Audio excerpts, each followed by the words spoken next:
munyenyeko munno mugambe tewagenda wa manyoko oli si bulaza wo si sisitawo. Era ekyo ekintu olina okusaba Katonda n'akuyamba. Mukama yebaze mpozi nga gwe w'oyagalidde n'otegeka sikedu n'ogiteekako nti mu mwezi emirundi 2 naye nze nkuwa amagezi sikedu eyo yandibadde ya buli lunaku emirundi 4.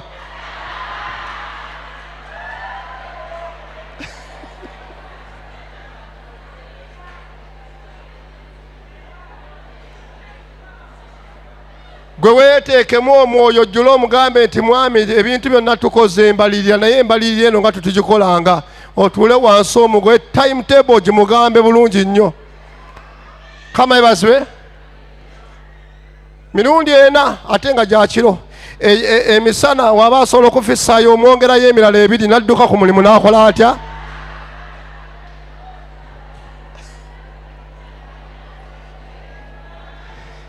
Gwe kye bayita obufumbo buli omu alina okulaga obuzira. Haleluya. Munno omulaganga obuzira naye n'akulaga obuzira. Haleluya. Naye kati kawula kyakola akwetamisa n'owulira nga mubeeraawo toyagala. Era abamu awo kati ate we bayingira mu kwonoona buli kinaku weerwaza. Nalwadde ndeka tonkwatako oyinza okunye ndeka wowona ng'ogamba ate nayingidde mu kunoonya Katonda wema nsiiba tebatunyalawaanya oyinza okugjawo omwoyo kwegamba ng'oli awo naye nga byonna sitaani akwambazza kintu ekyo akuba omutima n'oba nga omwagalira awo naye ng'eri tokyayagalirayo ddala. Waliwo gwe kyali kituuseeko wamma ogenda kyokya muliro mu linnya lyani? Kasita byongo mugambe nti munnange abantu baffe abo nabo balinamu bu weakness bwabwe.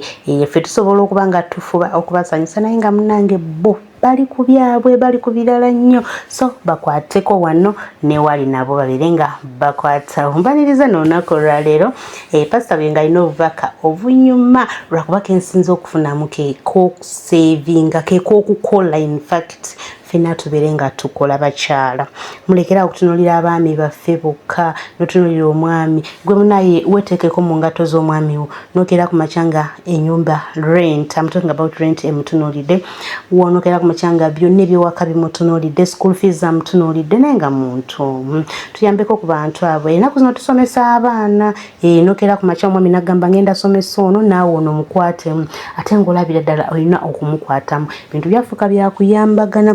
N'ekirala ekisinga obukulu bakyala kano mbakuba kaama mwege okusevinga akantu ng'omwami yo takamanyiko nga kakoweka bannaye ebintu biri kutuyamba nnyo nyini ddala. So akomba waddeko kaabwe nga nze Pastor Byengo ze n'obubaka obunyuma olwaleero era mwenna abafumbo oba yonna yeetegekera okuyingira obufumbo kusaba ogundize vidiyo eno togireka kuyita buyisi bwetyo kuba nkulayirira ogyetaaga mukwano gwange oyo kamukuwe naawe obeere nga nate omwewulirirako. Sitaani kyatayagala kino nkikubuulira okuva olwaleero tayagala kye bayita bufumbo. Agolokosa n'omuntu nakukolako olutalo mu maka ago gaffe nga tayinza naggayingiramu nti ate yaddemu oyo avuddewo. Waliwo balabyeko abo? Oli n'asimba nakakongo tojja kufumbayo n'omubuuza nti omugamba taafumbeyo gwe ogenda ofumbayo teawadde nange siifumbeyo naye abeerera awo tabeerayo. Kye bayita obulabe mu bufumbo bw'otayingiza Katonda mu maka tosobola kuyimirira gasanyukiramu. Era abasinga mu bufumbo balina kifaananyi mwami gundi ne mukyala gundi naye ng'essanyu ly'obufumbo tebannalituukako.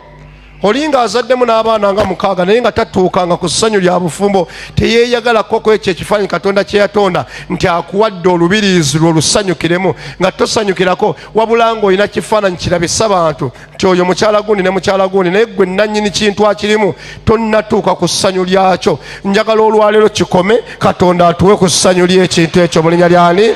Singa si bakozi obufumbo bunyuma mukola. Tokkirizanga kutta biseera by'emiseera ebyo by'omala nga muggwe kibeeramu ekintu gy'osobola okukola ekintu kyonna n'ozaalamu ekipya n'okolawo ekintu kyonna. Mukisa gusobola okugira kuggwa omukazi ne muzimba ennyumba ne muva mu kupangisa. Mukisa gusobola okuyita ku mwami wo enkyukakyuka nejja buli omu alina omukisa ogumutambulirako naye mweteekemu embala y'okukola. Naye omwami yeebaka waka naawe omukyala weebaka waka, obwavu temusobola budduka. Olaba wano ffe tuli mu kkanisa naye njagala obalansingenga ekkanisa emirimu gitambula gitya n'okusaba kutambula kutya. Yeebazibwe Yesu. Mubeere bakozi. Omuntu ayitibwa nti mukozi akola ayingiramu embala y'okuseevinga. Mwami wo aba tamanyi kuseevinga, muyigirize okuseevinga. Muyinza okuba nga mwonoona bwonoonyi, temulowooza biseera bya maaso. Abaana be muyina bato naye bagenda kusoma. Z'olugendo lwe nnaalabye mu maka gange olutali lwangu, era bw'otaba na mutima tosobola kusomesa baana. Fees si nnyangu. Fees si nnyangu. Okukwata omwana nti batuuse okusoma basome, okubaggusa obatuuse si kyangu. Osana kubanga oli mukozi nnyo, mubalirizi nnyo, asevinga. Gw'obanga ababo bakyali gw'olina okkiyimiriramu. Kubanga omwana kasita omwaka gufa n'omulala ne gufa, amagenda ge gonna oba ogasse. Ate wadde omulese bw'otyo era ajja kukumenya mu maaso eyo. Waliwo batuuka nga wadde talina mirimu naye okusoma kuno ng'akulina bw'ati, agguka omulundi ogwo gumu n'ayitawo. Yeebazibwe Yesu. Ogenda kuba omuntu omunyiikivu, ogenda kuba omuntu omukozi. Omukozi ebirwana bijja kulwana naye tebisobola kukyusa pulaani ya Mukama. Ekyo kigambire munnaakuliranye, mugambe ebikulwanyisa gyebiri era bikyajja, naye tebigenda kulemesa Mukama kukusimba w'alina kukusimba. Kubira kwa Yesu affe engalo ez'amaanyi. Ebimu ku bintu ebiyamba okunyweza obufumbo bwaffe, ekisooka kwe kukkiriza Mukama okufugira mu bufumbo bwo. Ebimu ku biyamba okunyweza obufumbo bwaffe, wano tetukuyise kujja kutaggulula bufumbo, tukuyise okubunyweza. Ate nga okubunyweza bulabikiramu ekitiibwa kya Katonda n'obulongoofu bwa Mukama bulabisibwe. Naye ekimu ekigenda okukuyamba ku lugendo lwo, oba mukazi muzibu nnyo oba musajja muzibu nnyo agenda omukyusa, kkiriza Katonda ayingire mu maka go. Kiruma nnyo Mukama ng'oli mukyala. Waliwo ekyawandiikibwa feeno mu Basumba, Mukama akituwa kiri mu Timoseewo eyo, nti omuntu bw'atamanya kujjanjaba ba mu nnyumba ye, bw'atamanya kufuga mu nnyumba ye, tasobola kufuga kkanisa ya Kristo.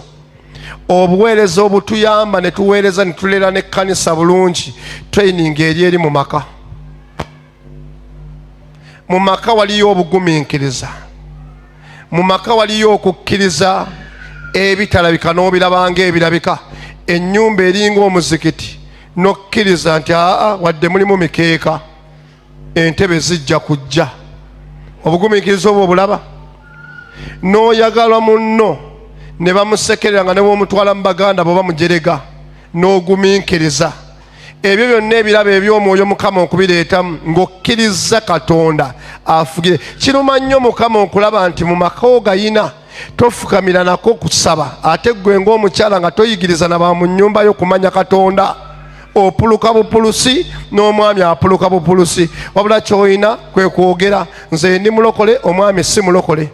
Naye nga ne Mukama anoonya obulokole bwe engeri gye butambulamu ewaka tabulaba. Amiina, olowooza neebaayo. Yeebazibwe Yesu. Nabagamba nti obufumbo buweereza, abamu Katonda yabatwala mu famire ezo, mulageyo Katonda. Gye wafumbirwa ew'omwami wadde famire yonna yabasamize, Katonda gwe yakutwalayo ng'enkwanso okukoleezaayo obulokozi. Yeebazibwe Yesu.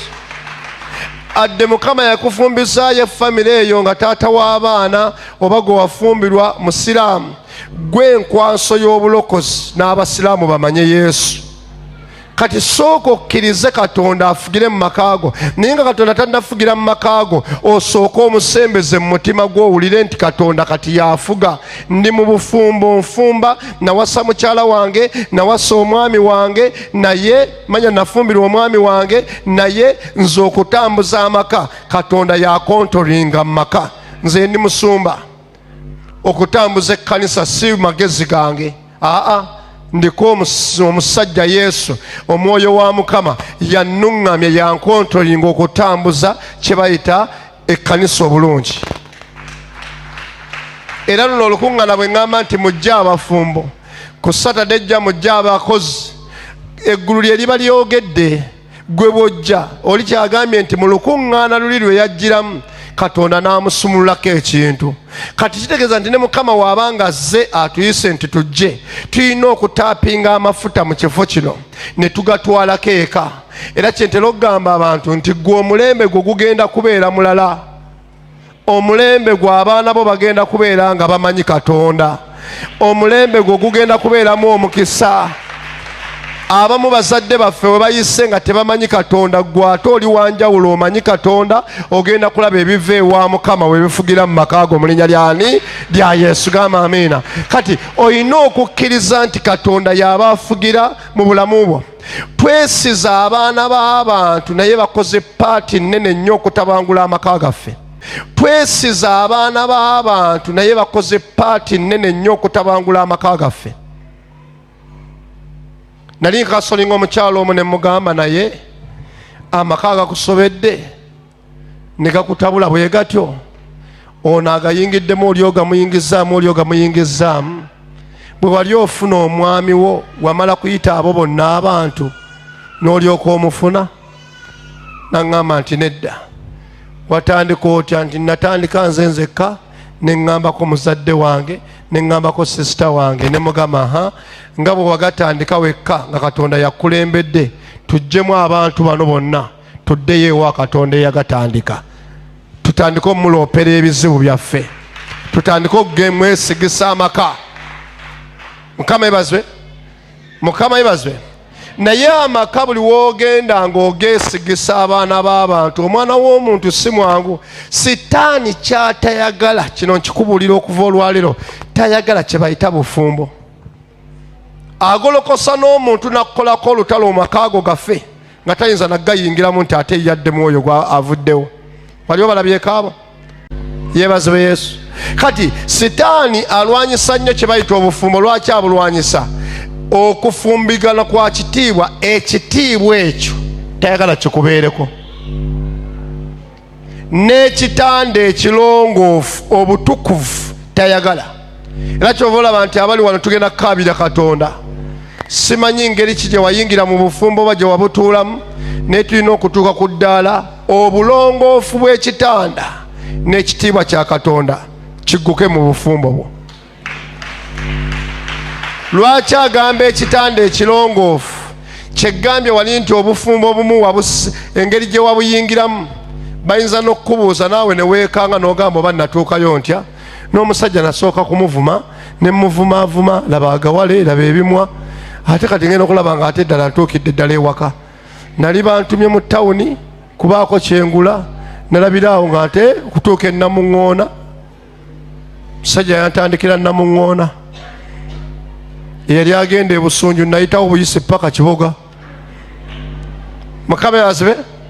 Kati ebyo byonna byonna tutandika okuleeta Katonda n'aleeta kye bayita obulongoofu. Ekitanda ekirongoofu kitegeeza kyali si kirongoofu. Abamu tugenza okulokoka, Yesu yatusanga muli mu bufumbo n'omwami wo. Eri basinga bo tubagaanira ddala okugamba okuyingira mu bufumbo bw'engeri bwe butyo. Kubanga lwaki? Bo batandikirawo obulongoofu n'ekitiibwa ne kirabisibwawo. Yeebazibwe Yesu. Teeka emikono gyo mu kifuba, gamba ayi Mukama. Kyogere n'amaanyi, gamba ayi Mukama. Olwaleero onsumulire ddala n'ekisa kye eky'amaanyi, era osobole okumpanirira mu bufumbo bwange.